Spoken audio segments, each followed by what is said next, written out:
अस्सलाम वालेकुम। आज का हमारे पास जो टॉपिक है वो है हाइपर सेंसिटिविटी।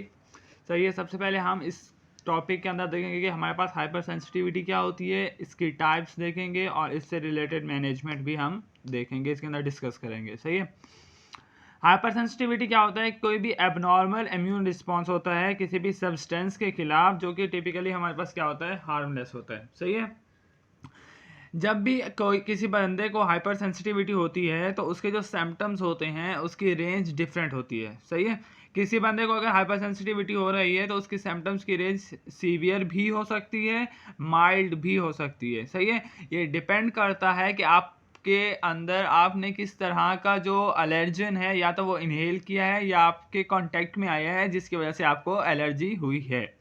सबसे पहले देखेंगे कि एलर्जी क्या होती है। एलर्जी क्या है कि हमारे पास डैमेज है किसका, बॉडी का, किसी भी फूड की वजह से, ब्रीथिंग, इनहेल या किसी भी कांटेक्ट की वजह से। आपको जो एलर्जी होती है वो किसी भी फूड की वजह से भी हो सकती है। आप ब्रीथ कर रहे हैं या इनहेल कर रहे हैं किसी भी चीज़ को और आपके बॉडी के अंदर पोलन ग्रेन या कुछ भी चला गया है जिसकी वजह से आपको एलर्जी हो सकती है। सही है, या कोई सी भी चीज़ के कांटेक्ट के आने से आपको एलर्जी हो रही है तो उसे हम क्या नाम देते हैं, ये हमारे पास एक टाइप ऑफ क्या होगी, एलर्जी होगी। अब जो एलर्जी है ये हमारे पास क्या होती है, एक टाइप ऑफ एंटीजन होती है। सही है, जब भी किसी चीज़ की आप एलर्जी के बारे में डिस्कस करेंगे तो एलर्जी हमारे पास क्या होगी, एक टाइप ऑफ क्या होगा, एलर्जन होगा जो कि बॉडी के अंदर जाएगा और एक स्पेसिफिक एंटीबॉडीज़ को एक्टिवेट करेगा और एलर्जी एंटीजन और एंटीबॉडी रिएक्शन होगा और जिसकी वजह से हमारे पास क्या होगा, एलर्जी कॉज होती है। सही है, अब जो एलर्जी है इसके अंदर हमारे पास दो टाइप्स आती हैं, एक आता है हमारे पास सेंसिटाइजेशन और एक आता है सीरियस एक्सपोजर। अगर तो आपका जो पर्सन है तो वो अगर हमारे पास फर्स्ट टाइम एक्सपोज हो रहा है किसी भी एलर्जन से, सही है, तो उसे हम क्या नाम देंगे, सेंसिटाइजेशन का, यानी जब फर्स्ट टाइम एक्सपोज हो रहा है। इसकी हम डिटेल नेक्स्ट आगे देखते हैं।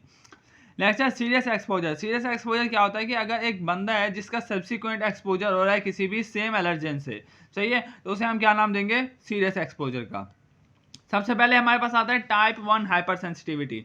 सही है, टाइप 1 हाइपर सेंसिटिविटी को हम एक और नाम देते हैं जिसे हम नाम देते हैं इमीडिएट या आईजीई मीडिएटेड एलर्जी रिएक्शन। सही है, अगर आपसे एमसीक्यूज में पूछा जाए कि आईजीई मीडिएटेड एलर्जी रिएक्शन कौन सा होगा तो आपको पता होना चाहिए कौन सा, टाइप 1 हाइपर सेंसिटिविटी।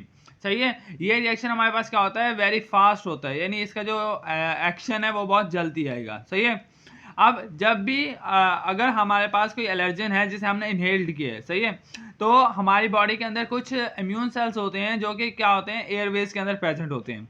सही है, अब वो जो एयरवेज के अंदर जो हमारे पास जो सेल्स, इम्यून सेल्स प्रेजेंट हैं, वो उन्हें क्या करेंगे, उन एंटीजन को क्या कर लेंगे, इंट्रैप कर लेंगे। सही है, और उन्हें लीव करेंगे कहाँ पे, लिम्फ नोड तक, वो उन्हें लिम्फ नोड तक लेके जाएंगे।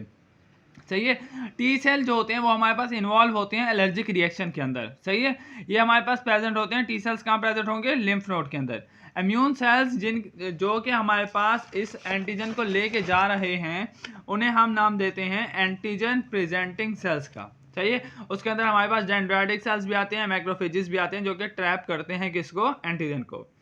जब तक हमारे पास टी सेल्स किसी भी एंटीजन को रिकॉग्नाइज नहीं करता उसे हम नाम देते हैं नाइव टी सेल का, यानी ये हमारे पास क्या है, इनएक्टिव फॉर्म है अभी किस चीज़ की, टी सेल्स की।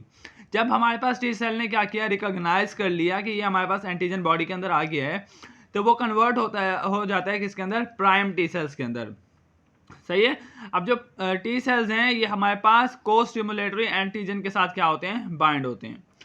अगर in case of type 1 hyper sensitivity prime T cells क्या होंगे, कन्वर्ट होंगे टाइप 2 हेल्पर टी सेल्स के अंदर, जिन्हें हम नाम देते हैं TH2 सेल्स का। सही है, ये TH2 सेल्स क्या करते हैं, हमारी बॉडी के अंदर इंटरल्यूकिन 4 की रिलीज करवाते हैं। सही है, जैसे कि हमारे पास बॉडी के अंदर टी सेल्स होते हैं वैसे हम बॉडी के अंदर बी सेल्स भी मौजूद होते हैं जो कि क्या करते हैं, IgM एंटीबॉडी की क्या करवाते हैं, फॉर्मेशन करवाते हैं।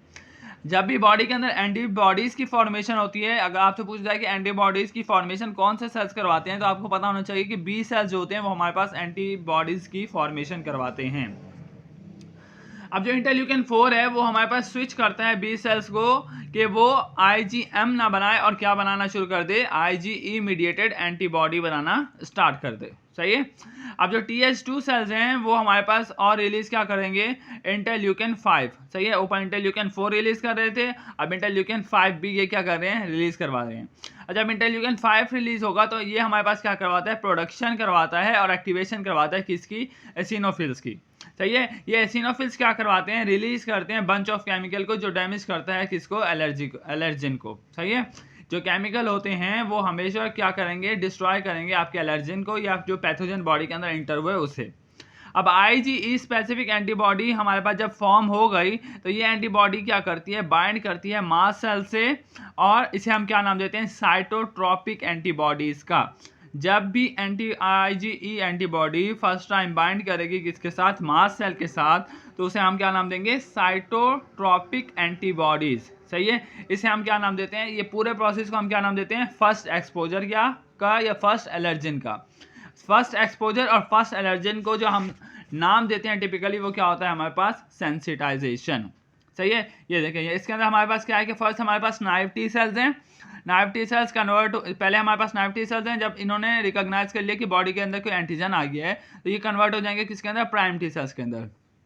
प्राइम टी सेल्स फर्दर हमारे पास कन्वर्जन होगी इनकी किसके अंदर, हेल्पर टी सेल्स के अंदर, यानी TH2 सेल्स के अंदर, सही है। ये TH2 हमारे पास क्या करेगा, इंटरल्यूकिन 4 और इंटरल्यूकिन 5 की क्या करवाएगा, फॉर्मेशन करवाएगा। जब ये फॉर्मेशन होगी तो हमारे पास IgE एंटीबॉडी जो है ये हमारे पास मास्ट सेल के साथ आके क्या हो जाएगी, अटैच हो जाएगी, सही है।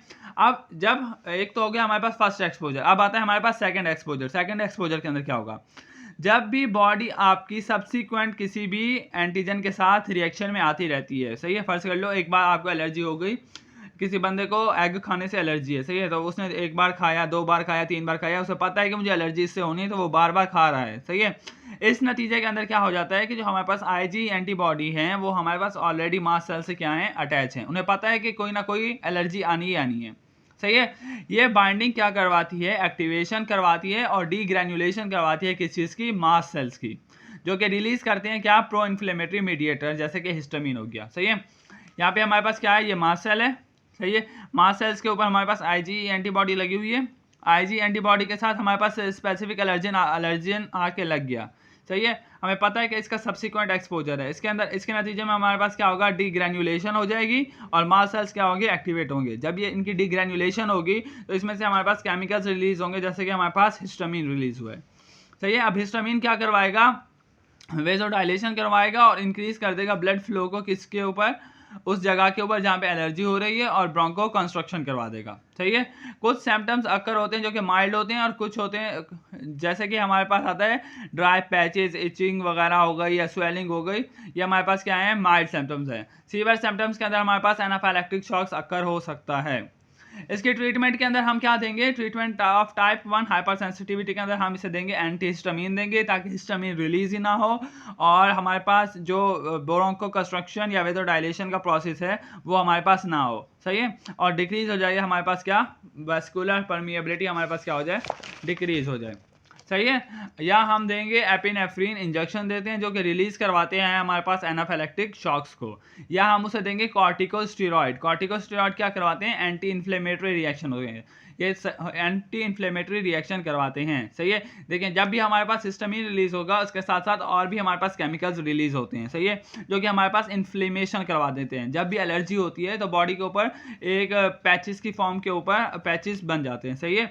उन पैचेस को वो हमारे पास इन्फ्लेमेटरी प्रोसेस होता है, उसको एंटी इन्फ्लेमेटरी प्रोसेस करवाने के लिए हम क्या देते हैं, कॉर्टिकोस्टेरॉइड देते हैं ताकि हमारे पास इन्फ्लेमेटरी प्रोसेस स्टार्ट हो जाए। ये हमारे पास पूरा क्या है, टाइप 1 हाइपर सेंसिटिविटी है, जिसके अंदर एक हमारे पास फर्स्ट एक्सपोजर है, एक हमारे पास सब्सिक्वेंट एक्सपोजर है। फर्स्ट एक्सपोजर के अंदर जो नाइव टी सेल्स हैं वो देखेंगे कि जब एंटीजन आ रहा है तो वो कन्वर्ट हो जाएंगे प्राइम टी सेल्स के अंदर, prime T cells helper T cells के अंदर, और वो क्या करवाएंगे, इंटरल्यूकिन 4 और इंटरल्यूकिन 5 की फॉर्मेशन करवाएंगे और IgE एंटीबॉडी की मास्ट सेल्स के साथ क्या करवाएंगे, अटैचमेंट करवाएंगे, सही है। अब ये अटैच तो हुआ जब सब्सिक्वेंट एक्सपोजर होगा तो एलर्जन आके जब IgE एंटीबॉडी के साथ बाइंड करेगा इसकी डीग्रैन्युलेशन होगी, डीग्रैन्युलेशन के प्रोसेस के नतीजे में हमारे पास हिस्टामिन रिलीज होगा और दूसरे केमिकल रिलीज होंगे जो कि इन्फ्लेमेशन करवाएंगे, वैस्कुलर परमिएबिलिटी इंक्रीज करवाएंगे और हमारे पास स्वेलिंग वगैरह करवाएंगे, सही है। यहाँ पे टाइप 1 खत्म हुई, नेक्स्ट लेक्चर के अंदर हम टाइप 2 हाइपर सेंसिटिविटी को डिस्कस करेंगे। अल्लाह हाफिज़।